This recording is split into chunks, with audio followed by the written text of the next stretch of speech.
Өнер адамының ойлауы ерекше құбылыс.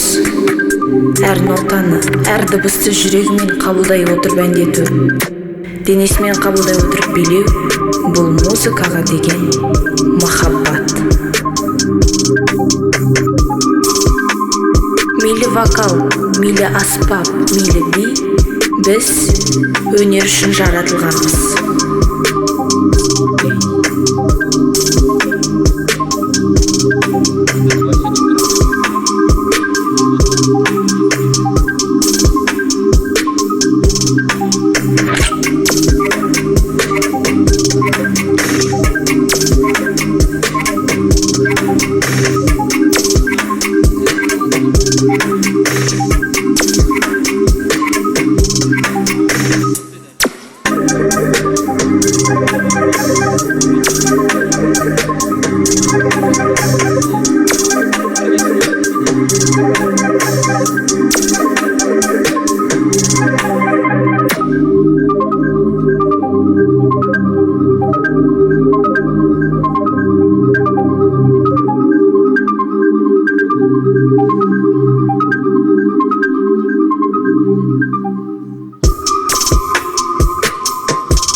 Әр бала жұлдыз болуға лайықта.